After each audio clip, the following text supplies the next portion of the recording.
ये कहानी शुरू होती है एक काल्पनिक शहर गॉथम से, जहाँ आर्थर अपनी बूढ़ी माँ पेनी के साथ रहता है और ज्यादा बूढ़ी होने की वजह से आर्थर को ही अपनी माँ का ख्याल रखना पड़ता है। इसके बाद हम देखते हैं कि आर्थर एक जोकर है और अपनी रोजी रोटी चलाने के लिए जगह जगह जोकर बनकर परफॉर्म करता है। और जब एक दिन आर्थर ऐसी किसी एक जगह पर परफॉर्म कर रहा था, तभी हम देखते हैं कुछ बच्चे आकर उसके हाथ से एक बोर्ड को चुरा लेते हैं। जिसके बाद आर्थर उन बच्चों का पीछा करता है और थोड़ी देर बाद आर्थर को अपने पीछे भागने के बाद वो बच्चे उसे खूब मारते हैं, साथ में वो उसका बोर्ड भी तोड़ देते हैं। इतनी मार खाने के बाद आर्थर एक निःशुल्क सेवा केंद्र में अपना इलाज कराने पहुंचता है, जहां हमें पता चलता है कि उसे एक न्यूरोलॉजिकल डिसऑर्डर है, जिसकी वजह से उसकी हंसी कंट्रोल नहीं हो पाती है और किसी भी सिचुएशन में वो अपने आप हंस देता है। और इसी डिसऑर्डर का इलाज कराने वो उस सेवा केंद्र में जाता है, क्योंकि वहाँ उसे सारी दवाइयाँ फ्री में मिल जाती है। अपनी दवाई लेकर आर्थर अपने घर पहुंचता है, जहां हम देखते हैं पैसों के मामले में उसके घर की हालत ठीक नहीं है। और ये हाल सिर्फ आर्थर का ही नहीं, बल्कि इस चीज से गौतम शहर के ज्यादातर लोग परेशान हैं। इसके बाद हमें पता चलता है कि आर्थर की माँ पेनी ने अपनी जिंदगी के काफी साल उस शहर के सबसे रईस इंसान थॉमस वेन के घर काम किया था, और इसी वजह से पेनी थॉमस वेन को बार बार लेटर लिखा करती थी ताकि वो उन्हें उनकी तकलीफों से बाहर निकालने में उनकी कुछ मदद करे। लेकिन पेनी के एक भी लेटर का जवाब उसे आज तक नहीं मिला था। इसके बाद हम देखते हैं कि गौतम शहर में एक लाइव टीवी शो आता है, जो कि पूरे गौतम शहर में बहुत पॉपुलर है। और इस शो में लीड है मरी फ्रैंकलिन, जिन्हें आर्थर भी बहुत पसंद करता है। और इसी वजह से आर्थर एक बार इस शो में भी गया था, जहां वो पहली बार अपने आइडल मरी से मिल पाया था। इसके बाद अगले दिन की सुबह होती है और हम देखते हैं कि आर्थर ऑफिस में अपने सारे कलीग्स के साथ काम पर जाने के लिए तैयार हो रहा है कि तभी वहां उसका एक कलीग रेंडल उसे आकर सेल्फ डिफेंस के लिए एक गन देता है, क्योंकि उसे पता था कि उन बच्चों ने उसके साथ क्या किया था। इसके बाद आर्थर अपने बॉस से मिलने जाता है, जहां उसका बॉस उसे वो बोर्ड लाने को कहता है, जो बोर्ड उन बच्चों ने आर्थर से छीनकर तोड़ दिया था। और अगर आर्थर वो बोर्ड वापस नहीं ला पाया तो उसके पैसे उसकी सैलरी से ही कटेंगे। ये बात सुनकर आर्थर बहुत गुस्सा हो जाता है और अपना काम खत्म करने के बाद आर्थर अपने अपार्टमेंट में जाता है, जहां जाते जाते उसे एक सिंगल मदर सोफी मिलती है, जो उसके साथ वाले अपार्टमेंट में ही नई नई शिफ्ट हुई थी। अब रात को आर्थर अपनी नई नई गन से खेल रहा था, तभी मजाक मजाक में उससे अपने घर में ही गोली चल जाती है, जिससे वो बहुत डर जाता है। इसके बाद हम देखते हैं कि आर्थर सोफी का पीछा करता है और जहां जहां वो जाती है वो उसके पीछे पीछे जाता है। जिसके बाद उसी रात को सोफी उसके अपार्टमेंट में उससे मिलने आती है, जहां वो उससे पूछती है कि क्या वो आज उसका पीछा कर रहा था, जिसके जवाब में आर्थर उसे सब कुछ सच सच बता देता है। और यहाँ से उन दोनों की बातें होना शुरू हो जाती हैं। जिसके बाद आर्थर उसे अपने स्टैंड अप कॉमेडी शो के लिए इनवाइट करता है। इसके बाद अगले दिन की सुबह होती है और हम देखते हैं कि आर्थर एक हॉस्पिटल में बच्चों के लिए परफॉर्म कर रहा था कि तभी वहाँ परफॉर्म करते करते उसकी पैंट से वो गन बाहर गिर जाती है और वहाँ मौजूद सभी लोग उस गन को देख लेते हैं। लेकिन आर्थर के बॉस को ये बात बिल्कुल पसंद नहीं आती है, जहाँ वो आर्थर को बताता है कि रेंडल ने उसे बताया कि उसने वो गन रेंडल से पिछले हफ्ते ही खरीदी है। जिसके बाद आर्थर का बॉस आर्थर को नौकरी से निकाल देता है। इसके बाद आर्थर जोकर का मेकअप उतारे बिना ही मायूस होकर ट्रेन से अपने घर वापस जा रहा था कि तभी वहाँ ट्रेन में 3 लड़के मिलकर एक लड़की को छेड़ रहे थे, जिन्हें देखकर आर्थर एकदम से हंसना शुरू कर देता है, जहाँ उसके डिसऑर्डर की वजह से वो अपनी हंसी रोक नहीं पा रहा था। जिसकी वजह से वो तीनों लड़के उस लड़की को छोड़कर आर्थर को पीटना शुरू कर देते हैं और तभी आर्थर अपनी बंदूक निकालकर उनमें से 2 लोगों को वहीं शूट कर देता है, और जबकि तीसरा लड़का वहाँ से भाग जाता है। जिसके बाद आर्थर उसका पीछा करता है और फाइनली उसे पकड़कर अपनी सारी गोलियां उसकी बॉडी में उतार देता है। जिसके बाद आर्थर वहां से भाग जाता है और वहां से दूर जाकर एक वॉशरूम में खुद को लॉक कर लेता है, जहां हम देखते हैं कि आर्थर उन सभी को मारने के बाद बहुत खुश था और उसे उन्हें मारने से बहुत खुशी मिली थी। अब अगले दिन की सुबह होती है और हम देखते हैं कि उन तीनों लोगों की मौत की खबर टीवी पर दिखाई जा रही थी, और तभी टीवी पर थॉमस वेन आता है, क्योंकि वो तीनों लोग उसी की ही कंपनी में काम किया करते थे। अगले दिन आर्थर अपनी दवाइयां लेने जाता है, जहां उसे पता चलता है कि शहर में मंदी होने की वजह से उस सेवा केंद्र की फंडिंग को बंद कर दिया गया है, जिसकी वजह से अब वो सेवा केंद्र बंद होने वाला है और आर्थर को भी अब अपनी दवाइयां फ्री में नहीं मिल पाएंगी। इसके बाद आर्थर अपने सब दुख भुलाकर अपने स्टैंड अप कॉमेडी शो में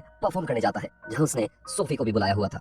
लेकिन जैसे ही आर्थर वहां अपनी परफॉर्मेंस शुरू करता है, उसे तभी वहां हंसी आ जाती है, जिसके बाद वो अपने डिसऑर्डर के कारण पूरे शो में बस हंसता ही जाता है। लेकिन किसी तरह वो अपनी परफॉर्मेंस को कंप्लीट करके वहां से निकल जाता है। ये सब होने के बाद आर्थर अपने घर पहुंचता है, जहां पहुंचकर वो पहली बार अपनी माँ का लेटर पढ़ता है, जो वो हमेशा थॉमस वैन को भेजा करती थी, जिसे पढ़कर उसे पता चलता है कि उसके असली पिता थॉमस वैन है। जिसके बाद वो अपनी माँ पर बहुत गुस्सा हो जाता है। इसके अगले दिन आर्थर थॉमस वैन से मिलने उसके घर जाता है, जहां उसे सबसे पहले ब्रूस वैन मिलता है, जो कि थॉमस वैन का बेटा था। जिसके बाद वो ब्रूस को खुश करने के लिए वहां कुछ अपनी परफॉर्मेंस करके दिखाता है। लेकिन तभी वहां उस घर का बटलर एल्फ्रेड आ जाता है और आर्थर को पुलिस की धमकी देकर वहां से भगा देता है। घर पहुंचकर आर्थर देखता है कि उसकी माँ को एक स्ट्रोक आया था, जिसकी वजह से उसकी माँ को हॉस्पिटल ले जाया जा रहा था।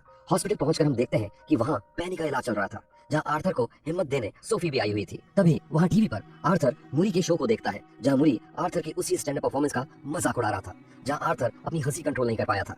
अपनी आइडल से ही अपनी बेइज्जती होते देख आर्थर उस समय गुस्से से भर जाता है। इसके बाद हम देखते हैं कि एक जोकर के उन तीनों लोगों को मारने की खबर पूरे गौतम शहर में फैल चुकी है, जहां सभी लोगों ने उस जोकर के काम के समर्थन में पूरे शहर में प्रोटेस्ट करना शुरू कर दिया है, क्योंकि गौतम शहर के ज्यादातर लोग उस शहर के गिने चुने रईस इंसानों से तंग आ चुके थे, और सबसे ज्यादा थॉमस वैन से।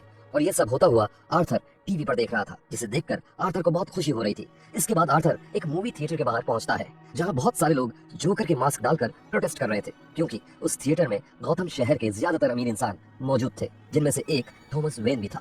तभी आर्थर पीछे के रास्ते से होता हुआ थिएटर में घुस जाता है और अंदर पहुंचकर वो थॉमस से जाकर मिलता है, जहां वो थॉमस से कहता है कि वो उसका बेटा है। जिसके बाद थॉमस उसे कहता है कि ये सब झूठ है और उसकी माँ की दिमागी हालत शुरू से ही खराब थी, और साथ में वो पैनी का असली बेटा भी नहीं है, बल्कि उसे तो पैनी ने अडॉप्ट किया था। थॉमस की कही एक भी बात पर आर्थर को यकीन नहीं होता है। इसके बाद आर्थर इसी कंफ्यूजन के साथ अपने घर जाता है, जहां उसे मूरी की टीम से एक कॉल आता है और उसे पता चलता है कि मूरी ने उसे अपने शो में बुलाया है, जहां जाने के लिए आर्थर मान जाता है। इसके अगले दिन आर्थर अपनी माँ की मेडिकल हिस्ट्री जानने के लिए आर्कम स्टेट हॉस्पिटल जाता है, जहां अपनी माँ की मेडिकल हिस्ट्री पढ़कर उसे पता चलता है कि सच में पैनी ने उसे अडॉप्ट किया था। और साथ में आर्थर को यह भी पता चलता है कि उसकी माँ का एक बॉयफ्रेंड था, जो कि उसे और उसकी माँ को बहुत मारा करता था। उसी इंसान ने एक बार आर्थर के सिर पर इतनी जोर से मारा था कि उसका दिमाग परमानेंटली डैमेज हो गया था, और उसी वजह से आर्थर को वो न्यूरोलॉजिकल डिसऑर्डर हुआ था, जिसके कारण उससे अपनी हंसी कंट्रोल नहीं हो पाती है। इसके बाद आर्थर सोफी से मिलने उसके अपार्टमेंट में पहुंचता है, जहां सोफी उसे देखकर ऐसे रिएक्ट कर रही थी कि जैसे आर्थर उसके लिए कोई अजनबी हो। और तब आर्थर को समझ में आता है कि आज तक जो भी पल उसने सोफी के साथ बिताए थे,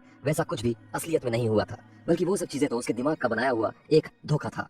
अब अगले दिन आर्थर अपनी माँ से मिलने हॉस्पिटल जाता है, जहां वो गुस्से में आकर अपनी माँ की सांस रोककर हत्या कर देता है। इसके बाद आर्थर अपने घर जाता है, जहां हम देखते हैं कि वो ये सब करने के बाद बहुत खुश है और अपना जोकर का मेकअप लगाकर और अपने बालों को हरा कलर करके मूवी के शो में जाने के लिए तैयार हो रहा है कि तभी उसके अपार्टमेंट में उससे मिलने उसके पुराने कलीग्स रेंडल और गैरी आते हैं। लेकिन तभी एकदम से आर्थर रेंडल पर हमला कर देता है और उसकी बर्बरता से हत्या कर देता है, और यह सब देखकर गैरी बहुत डर जाता है और आर्थर गैरी को वहां से सुरक्षित जाने देता है, क्योंकि गैरी ने कभी भी काम पर उसका मजाक नहीं उड़ाया था।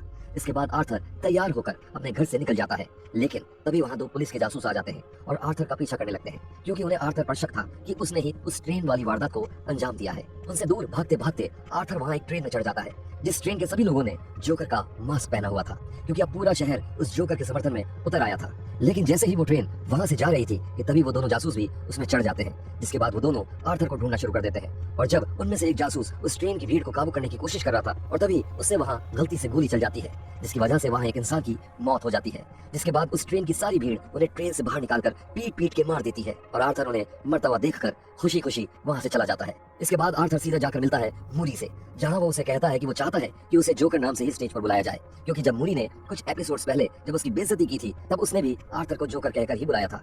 अब थोड़ी ही देर बाद आर्थर को स्टेज पर जाना था, लेकिन आर्थर गुस्से से भरा हुआ था, क्योंकि मूरी ने उसकी बेइज्जती की थी। इसके बाद आर्थर को उस लाइव शो में बुलाया जाता है, जहां शुरू में तो आर्थर सबसे अच्छे से बात कर रहा था, लेकिन अब धीरे धीरे आर्थर का गुस्सा बढ़ता जा रहा था। और तभी आर्थर लाइव टीवी पर यह बता देता है कि उस ट्रेन में उन 3 लोगों को उसने ही मारा था।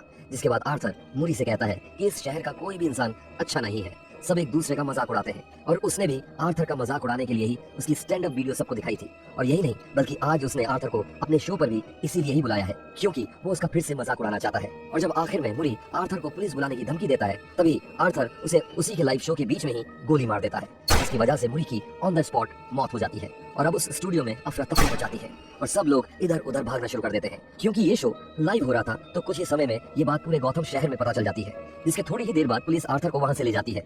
अब आर्थर को पुलिस अपनी गाड़ी में पकड़ कर ले जा रही थी, और तभी रास्ते में आर्थर देखता है कि उसके बारे में जानने के बाद पूरे शहर में दंगे फैल चुके हैं, लोग दुकानें लूट रहे हैं, पब्लिक प्रॉपर्टी को आग लगा रही है, और हर जगह बर्बादी ही बर्बादी हो रही है। लेकिन ये सब देखकर आर्थर को बहुत खुशी मिल रही थी, और तभी एक एम्बुलेंस आकर आर्थर की कार को टक्कर मार देती है, जिसके बाद कुछ लोग आकर आर्थर को बेहोशी की हालत में उस गाड़ी से बाहर निकालते हैं, और सारी भीड़ आर्थर की कार को चारों तरफ से घेर लेती है। वहीं दूसरी तरफ हम देखते हैं कि थॉमस वैन अपनी पत्नी और अपने बेटे के साथ शहर से जा ही रहा था कि तभी एक दंगाई उसे और उसकी पत्नी को गोली मारकर उनकी हत्या कर देता है। और अब थॉमस का बेटा ब्रूस वहीं खड़े खड़े अपने माता पिता को मरते हुए देख रहा है, और ये ब्रूस वैन और कोई नहीं बल्कि वही इंसान है जो आगे चलकर बैटमैन बनने वाला था, जिसका सबसे बड़ा दुश्मन और कोई नहीं बल्कि आर्थर या कहें जोकर ही होने वाला था। दूसरी ओर आर्थर अपनी बेहोशी से जागता है, जहां वो देखता है कि सारी भीड़ उसका सपोर्ट कर रही है, जिसके बाद वो वहीं खुशी से डांस करना शुरू कर देता है, और तब वो इंसान आर्थर से उस खतरनाक अपराधी जोकर में बदल जाता है। फिल्म के आखिर में हम देखते हैं कि आर्थर आर्खम हॉस्पिटल में मौजूद है, जहां उसकी थेरेपी सेशन चल रही थी, और वो उस थेरेपिस्ट के सामने हमेशा की तरह बस हंसता ही जा रहा है। और तभी हम देखते हैं कि आर्थर उस थेरेपिस्ट की भी हत्या करके वहां से भाग जाता है। तो ये थी जोकर फिल्म की सारी कहानी। आपको ये कहानी कैसी लगी हमें कमेंट्स में जरूर बताइएगा।